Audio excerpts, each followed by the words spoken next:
Well, it wouldn't be Jurassic World Evolution without something coming out a little bit early. Yesterday, the preload for Jurassic World Evolution 3 went live on Xbox, and that meant people could dig into the files a little bit, and that meant a lot of things were discovered. Now, first things first, I will have more information on a lot of this stuff next Monday, the 13th of October, so come back then for some more official information, or just meet me in the parking lot in a trench coat if you're into that. But look, the info is out there in the wild now. It's been publicly shared, it's been publicly posted, so we do have to dig into it a little bit. What is that info? Well, here we go. In the oval data files for Jurassic World Evolution 3, and this is basically where your dinosaurs are stored, a bunch of still unrevealed species were found. That list in totality, as first posted by Pokesaurus and verified by multiple sources, is the following: Herrerasaurus, Oviraptor, Suchomimus, Therizinosaurus, Albertosaurus, Dienonychus, and Caiuajara.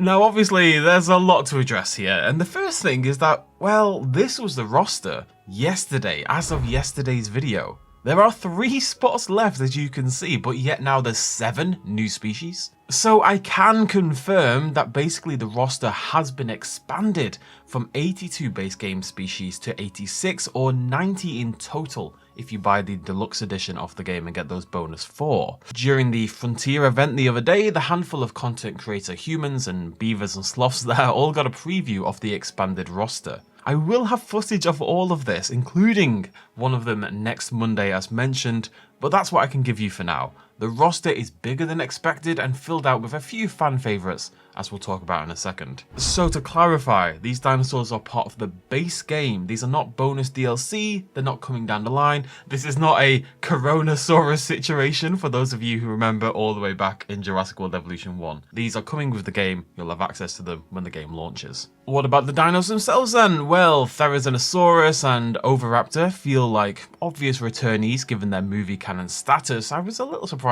we still hadn't seen them. Herrerasaurus is a very popular design, has that kind of soft canon status at the very least, having appeared in the original Jurassic Park via the map. Albertosaurus has been popular for a long time. Now, for me personally, because it screams in Jurassic Park Operation Genesis, but I'm sure people like it for other reasons as well. Hopefully it's come back with a slightly less rubbery looking texture though. Suchomimus was largely considered dead, but nope, it is back as well. Now this definitely suggests it'll be a bonus 6th semi-aquatic animal, but again, come back on Monday.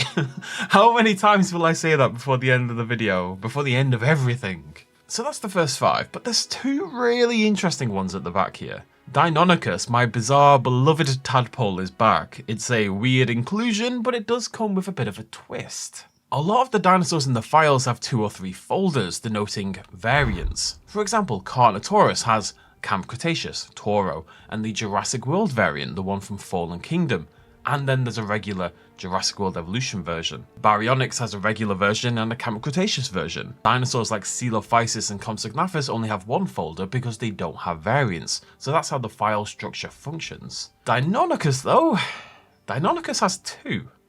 It has a regular Dienonychus folder and a Dienonychus JWE folder. Now if you've been seeing my Evolution 3 gameplay, you'll know that the JWE designation usually means the Frontier design skin for a dinosaur. For example, the Giganotosaurus has a regular one which looks like the Dominion version, and then it's got a JWE version which is the one we recognise from past games. So what this suggests, and I wrote that in capital letters in my script and I'm going to say this a lot, but that suggests that Dienonychus isn't just back, but that it'll be coming back with a redesign of some form. I won't be speculating on that any further, but it's definitely an exciting idea for something that is sorely needed, but also not needed at all because he's absolutely perfect the way he is. Finally, we have what is our final new species for the game, and maybe a tiny bit controversial this one, although I don't think it should be. It's Caiuajara, a tapijarid from the early Cretaceous of Brazil. Morphologically, as you can see, this thing is very similar to our current tapijarid, which is Caiuajara, with the same approximate body shape and that big curved head crest. To justify its inclusion then, there's two main things they could do to the design to mix things up a little bit, the most obvious of which is to make it feathered. We've seen this already with the likes of Ornithomimus giving that existing body shape a new lease of life thanks to that new feathering. And it would make a lot of sense for a Caiuajara like this as well, which was almost certainly feathered everywhere except the head, the wings and the crest. Secondly, is it too optimistic to hope for it to be a herbivore? Caiuajarids primarily ate fruits and seeds, and it's one of my big hopes for Evolution 3 that eventually we'll get a little bit more diet variation in our pterosaurs, especially now that Jehalopterus has been confirmed dead.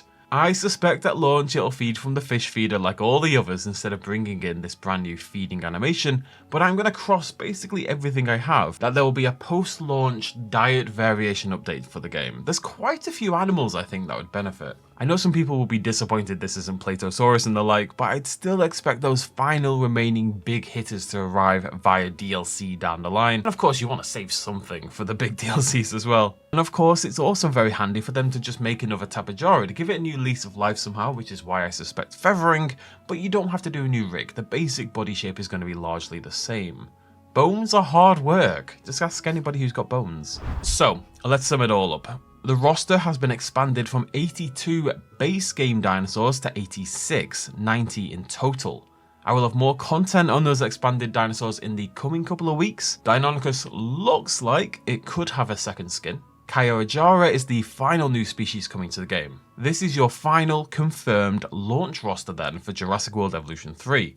A lot of big names have been caught, including basically the entire Camp Cretaceous roster. And then the likes of, for me personally, Sinosauropteryx, Minmi, Gigantoraptor, Dinochirus, Shonisaurus and the like are really big losses from the list. Credit to Rose Kday on Reddit for this image you're seeing here, showcasing every species that has currently been cut from the game. I think, and people will probably agree with this, largely that Dinochirus is probably the most unexpected cut given its popularity and how new it was. And I have to hope and expect it'll make its return down the line, along with the others that I want to personally see return. The likes of Tylosaurus and Leopleurodon and Segisaurus I maybe care a little bit less, unless they're going to come back with a redesign.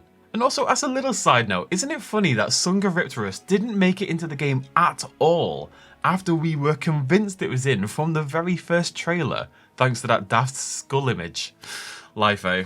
So, it's been a big morning. Let me know what you think. Has your favourite made it in? How excited are you for 4 bonus species? And of course, a brand new pterosaur. Let me know down below. Remember to come back next week for more on all of this. And later today, for something pretty awesome. Thanks for joining me. Cheers much as always. Bye-bye.